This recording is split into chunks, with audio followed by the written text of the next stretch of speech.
2 out of 3 Gen Xers never got a tattoo. You are one of them. Every so often, the topic arises. Someone at a cookout who has known you for years suddenly notices your bare arm and asks the question in that way people ask when they are slightly embarrassed. They wonder, "Wait, you don't have a single tattoo?" There is a small pause. You watch them adjust something behind their eyes. For half a second, you become slightly suspicious, or perhaps interesting, or principled, or maybe just stuck in 1987. They cannot quite decide which one it is. You simply shrug, refill your cup, and move on. But a part of you noticed how surprised they were. There is a whole psychology behind that blank arm, one that is far more interesting than most people assume. Historically, you sit in a unique position. You are the bridge generation regarding tattoos. You watched the practice transform from a niche biker thing into a completely normal, mainstream thing.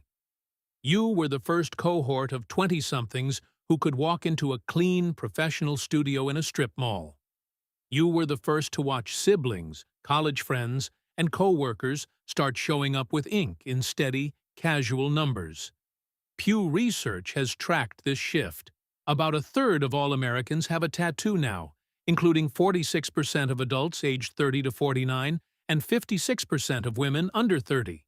The numbers for your generation specifically land around 32% with at least one tattoo. The rest have nothing. No ankle butterfly, no tribal armband, no quote in cursive on the collarbone. Not even the small one that nobody knows about.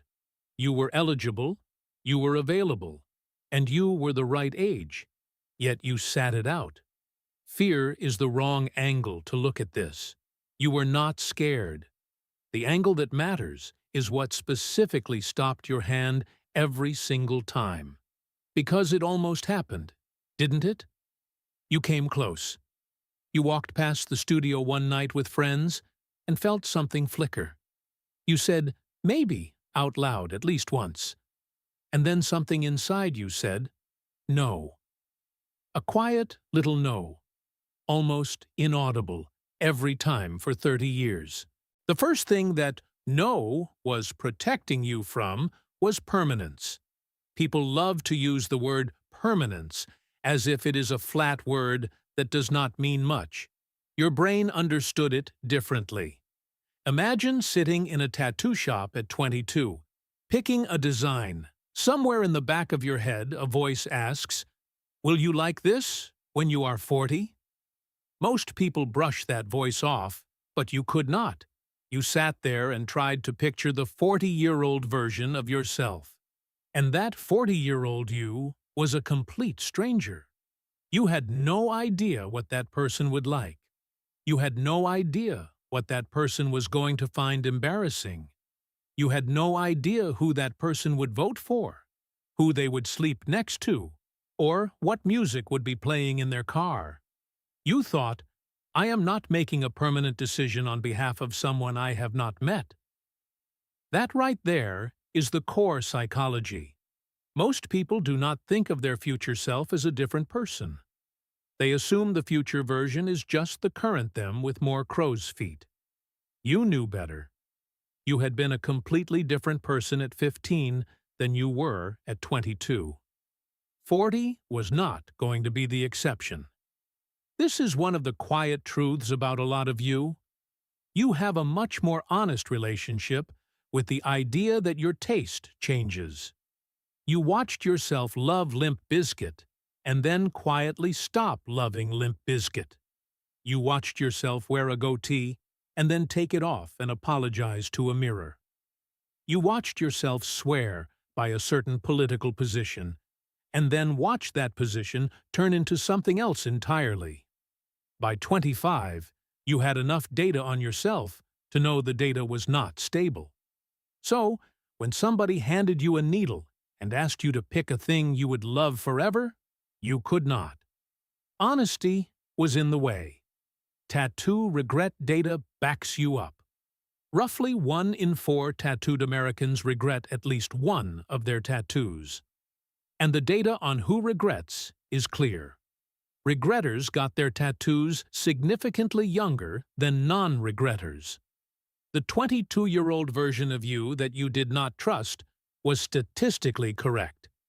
The future stranger you did not want to bind would have hated the choice. Now, consider the second layer, the wave. You sat out tattoos precisely because everybody around you was getting them. The popularity is what triggered the refusal. This is a different story entirely. You watched the first wave, the tribal armband. A guy on your softball team came back with one in 1996 and walked around like he had been baptized. You watched the second wave, the lower back piece on every woman at the club. Then came the Chinese characters that turned out to mean soup or table.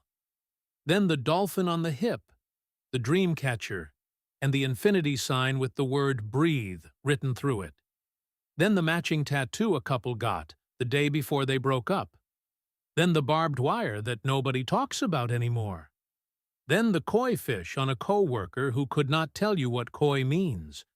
You watched the same design show up on 3 different people at the same bar in the same week. You like a good tattoo as much as anyone. Eye-rolling isn't your move. You just noticed. Noticing what other people are doing without joining in is something you have done your whole life. The tattoo industry was the first big test of one instinct you have. The instinct that says, if everyone is suddenly doing the same thing, slow down and ask why. You pause, watch a little longer, and see where it lands. When you slowed down on tattoos, what you saw was that most of these people were getting a tattoo because it was popular this year, or because their cousin had it, or because they saw it on the wall when they walked in with no plan. A whole lot of people picked something that was not really theirs, and then called it permanent. That made you back up. You were refusing the wave. The ink itself was almost beside the point. Some part of you has always been allergic to the sentence, "Everybody's doing it." Marketing research has measured this for years. Your generation is described over and over as the one with the highest BS detector. You sniff out group enthusiasm and step back from it. That instinct is a real psychological feature, and your untattooed body is one of the cleanest pieces of evidence for it. Layer 3 is something most people miss. There is a concept in psychology called costly signaling. A peacock grows a giant tail. A bird that survives despite the tail is announcing, "Look at how strong I am. I can afford this. I'm built for it." Tattoos work the same way. A tattoo says, "I am committed to this. I am willing to wear it forever. I am willing to put my body through pain to make sure you see it." That is the signal. Costly, permanent, and visible. You send the opposite signal. Your blank arm is also a signal. It says, "I haven't found anything yet that I trust enough to wear forever. I am still listening. I have not locked in. I have not given the most permanent canvas I own to anything in particular." That is a signal too. It is quieter and doesn't get attention at the cookout, but it is evidence of a real personality type. Someone who has not finalized themselves, someone who is keeping a few doors open, someone who watched a lot of people lock in too fast. A study from 2012 compared the personality profiles of people who got tattoos with those who didn't. The tattooed group scored higher on extraversion and sensation-seeking, but lower on conscientiousness. The non-tattooed group was wired the opposite way. Higher conscientiousness, slower to commit, and more cautious about visible decisions. That is the polite way of saying you think things through. There is another piece to this: the body itself. Most people do not talk about their body as if it is a piece of property they own. They treat it as background scenery to their life. You don't. You have always quietly understood that your body is the one thing on this earth that actually belongs to you. Not your job, which can fire you. Not your house, which the bank technically owns. Not your relationships, which can leave. Not your memories, which can lie to you. Your body is the only piece of inventory that has your name carved into it from birth. You don't deface inventory. You think long-term about the things that are yours. A lot of you grew up around adults who took poor care of the things that belonged to them.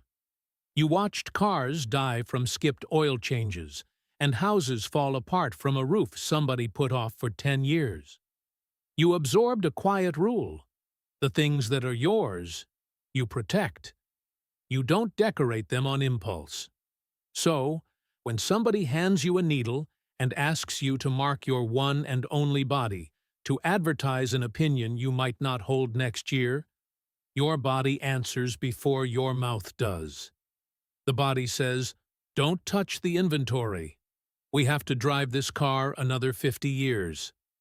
That is a Gen X kind of practical, quiet, and unglamorous. Now, consider the identity part. When you ask tattooed people why they got theirs, the most honest answer tends to be some version of, "I needed something to point at when somebody asks me who I am." Pew's data on this is striking. Around 69% of tattooed Americans say a major or minor reason they got their tattoo was to honor or remember someone or something.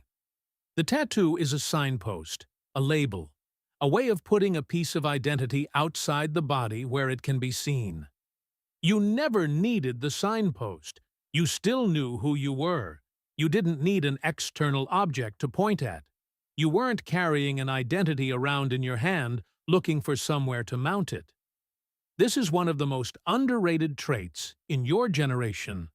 A lot of you have a stable inner sense of self that doesn't require external proof. You don't need to wear the band shirt to prove you love the band.